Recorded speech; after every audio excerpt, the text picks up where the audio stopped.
வணக்கம் நண்பர்களே, நான் வந்து மெக்கானிக் இளங்கோமணி பேசுகிறேன். இன்றைக்கி நம்மளோட யூடியூப் சேனலில் எந்த வண்டியை பற்றி பார்க்க போகிறோன்னா, நம்மகிட்ட வந்து ஒரு பல்சர் 150 PS4 மாடல் வண்டி வந்து இந்த கஸ்டமர் வந்து இந்த வண்டியில் வந்து என்ன கம்ப்ளைண்ட் சொன்னார்னே, வண்டியை காலையில் எடுக்கும் போது சாட்டின் ட்ரபிள் இருக்குண்ணே, அப்போது பார்த்தீங்கன்னா பிக்கப் வந்து ரொம்ப கம்மியாக இருக்குது.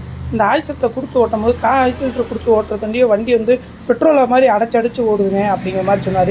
இந்த கம்ப்ளைண்ட்டுக்கு வந்து இந்த பல்சர் 150 வந்து என்னென்ன பிரச்சனை வரும்னா, ஸ்பார்க் ப்ளக்கு கம்ப்ளைண்ட் இருந்தாலும் அந்த மாதிரி வரும், கார் ஓட்டுற பிரச்சனை இருந்தாலும் அந்த மாதிரி வரும், அப்போது வயரிங்கில் எதுவும் கம்ப்ளைண்ட் இருந்தால் அந்த மாதிரி வரும்.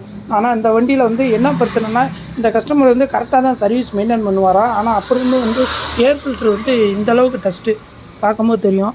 இந்த ஏர் ஃபில்ட்ருனாலையும் நமக்கு வந்து வண்டி வந்து சாட்டின் ட்ரபிள் இருக்கும். அது போக பார்த்தீங்கன்னா காலைல வண்டி ஓட்டும் போது அடைச்சி விட்ற பிரச்சனை, பிக்கப் பிரச்சனை எல்லாமே வந்து இந்த ஏர் ஃபில்ட்ருனாலையும் தான் இருக்கும். இது வந்து ஏர் ஃபில்ட்ருனால் வந்து எல்லா வண்டிக்கும் பார்க்கும்போது குறைஞ்ச ஒரு 2500 கிலோமீட்டருக்கு இருக்கனாலும் நம்ம வந்து கழட்டி க்ளீன் பண்ணி போடணும். ஏன்னா இது வந்து கார்பூட்டரில் வந்து பெட்ரோல் மட்டும் இன்ஜினுக்குள்ளே போகாது, ஏரும் சேர்த்து இதில் ஃபில்ட்ரு பண்ணி கார்பூட்டர் வழியாக ஏரும் சேர்த்து போகும்போது தான் நமக்கு வந்து வண்டி வந்து நல்லா ஸ்மூத்தாக ஓடுறதுக்கு மைலேஜ் கிடைக்கிறதுக்குன்னா வந்து இந்த ஏர் ஃபில்ட்ரு வந்து அந்தளவுக்கு வந்து நமக்கு வேலையாக இருக்கும். அப்படிங்கிறப்ப இந்த ஏர் ஃபில்ட்ருனால் எல்லா வண்டிக்கும் நம்ம வந்து கரெக்டாக 2500 கிலோமீட்டருக்கு ஒருக்க நம்ம செக் பண்ணனாலே இந்த வண்டியில் இந்த பல்சர் 150ல் இந்த அடைக்கிற பிரச்சனை, அதுபோக வந்து சாட்டின் ட்ரபிள், பிக்கப்பு இந்த மாதிரி பிரச்சனை வந்து எதுவுமே வந்து இருக்காது, நல்லாவும் இருக்கும் நண்பர்களே.